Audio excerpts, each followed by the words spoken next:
Reaction है द्विविस्थापन अभिक्रिया और डबल डिस्प्लेसमेंट रिएक्शन।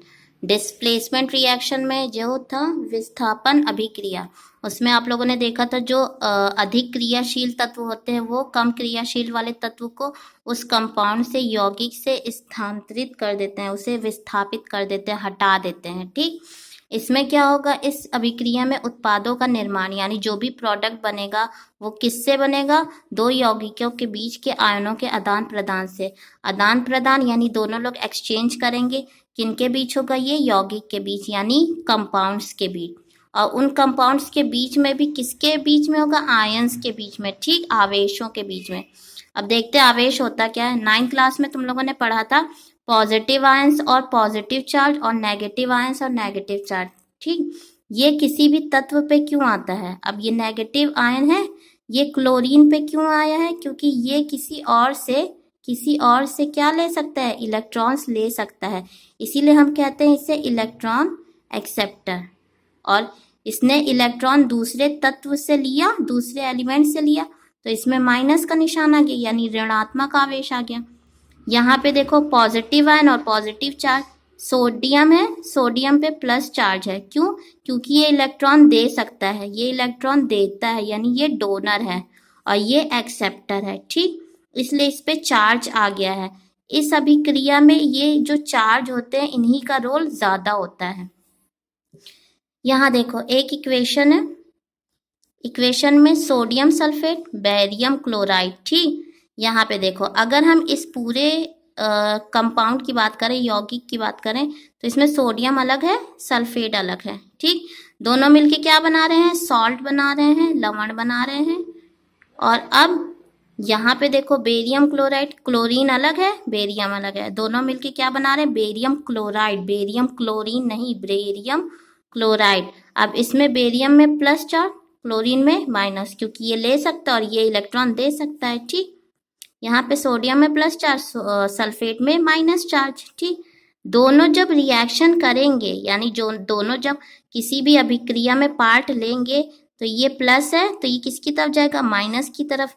लेकिन इससे साथ नहीं मिलके ये प्रोडक्ट बनाएगा, ये उत्पाद बनाएगा इसके साथ मिलके, क्लोरीन के साथ। ठीक, Na2Cl। ठीक, अब यहाँ देखो सल्फेट बचा नेगेटिव चार्ज का और बेरियम बचा पॉजिटिव चार्ज का, तो ये इसके साथ अभिक्रिया करके क्या बनाएगा, बेरियम सल्फेट बनाएगा। ठीक, यहाँ देखो बेरियम सल्फेट यानी बेरियम किसके साथ जाके अपना प्रोडक्ट या फिर उत्पाद निर्माण करेगा, बेरियम सल्फेट के साथ। ठीक, इसका नाम है बेरियम सल्फेट जो कि एक सॉलिड है, ठोस अवस्था में है, प्लस 2NaCl। यहाँ पे दो एटम किसके हैं, सोडियम के, और यहाँ पे दो एटम क्लोरीन के। जब दोनों मिलेंगे तो हमारे पास क्या हो गया, 2NaCl यानी दो एटम सोडियम, दो एटम क्लोरीन के, और ये NaCl बनाएगा। यहाँ पे देखो Na पॉजिटिव है, क्लोरीन माइनस है, और ये इसके साथ मिलके रिएक्शन करेगा और प्रोडक्ट बनाएगा। ठीक, इतना समझ में आ गया सबको। अब इसे क्या और कहते हैं, इस नाम से भी जाना जाता है अवक्षेपण अभिक्रिया, और इंग्लिश में इसे क्या कहते हैं, प्रेसिपिटेशन रिएक्शन भी कहते हैं और डबल डिस्प्लेसमेंट रिएक्शन भी कहते हैं, जो हम ऊपर पढ़ चुके हैं। यहाँ पे एक एक्सपेरिमेंट है, ये है टेस्ट ट्यूब। ठीक, और नेक्स्ट टेस्ट ट्यूब को कभी आप लोग हाथ से नहीं पकड़ेंगे, हमेशा इसे टेस्ट ट्यूब होल्डर से पकड़ा जाता है। ठीक, ये होता है लोहे का और ये होता है लकड़ी का और ये होता है शीशे का। लैब में हमेशा आप लोग को ज़्यादातर चीज़ें शीशे की मिलेंगी।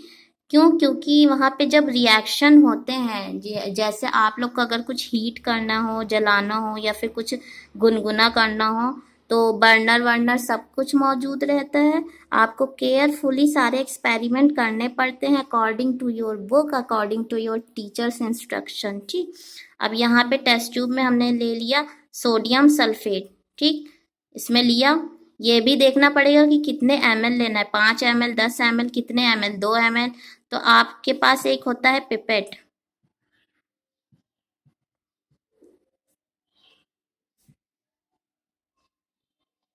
ठीक, यहाँ पे होती है स्केल, यानी 2 ml, फिर 4, फिर 5, ऐसे करके कोई कोई स्टार्टिंग होती है 5 ml से, फिर 10, फिर 15, इस तरह। ठीक, ये होता है रबड़ का। इससे आप ऐसे सक भी कर सकते हो, और कोई कोई बच्चे तो क्या कहते हैं माउथ के थ्रू भी उसे इन्हे वो करते हैं ऊपर, जब इसका एक्सपेरिमेंट होता है तब।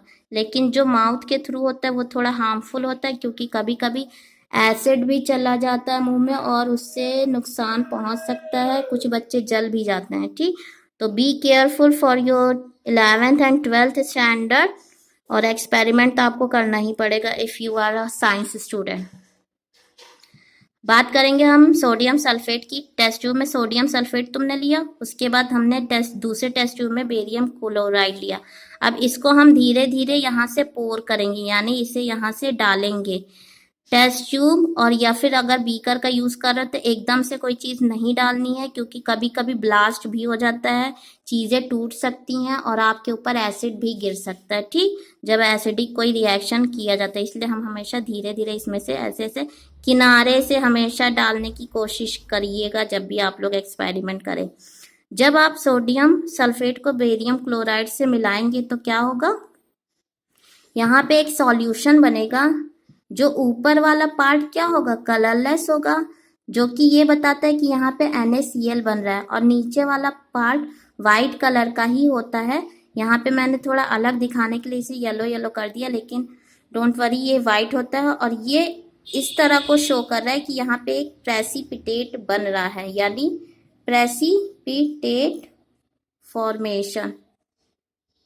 अब ये क्या होता है, यानी जब आप कोई भी दो केमिकल को मिलाएंगे, सॉल्यूशन को मिलाएंगे, तो नीचे कुछ चीजें नीचे की सतह पे रह जाती हैं, वो जल्दी से उस सॉल्यूशन से मिक्सअप नहीं होती, मिश्रित नहीं होती है, वो अलग ही बन जाता है, लेकिन वो घुलता नहीं है। ठीक, तो वो होता है प्रेसिपिटेट। अब ये बेरियम सल्फेट, यानी ये सॉलिड था, तो ये क्या है, सॉलिड ही अवस्था में तो है। हम ये थोड़ी ना कहेंगे एकदम लोहे की तरह बहुत कठोर होगा, नहीं। अगर कोई भी चीज यूं है, सॉलिड है, या फिर ऐसे ऐसे है जो पानी में नहीं घुल रही है जल्दी, तो वो सारी चीजें हम लोग के लिए क्या मानी जाएगी, सॉलिड, यानी ठोस अवस्था में। ठीक, तो ये रिएक्शन ये वाला था। इसके आगे नेक्स्ट रिएक्शन की चर्चा होगी, और होमवर्क सारे बच्चे सबमिट करें मुझे आज ही।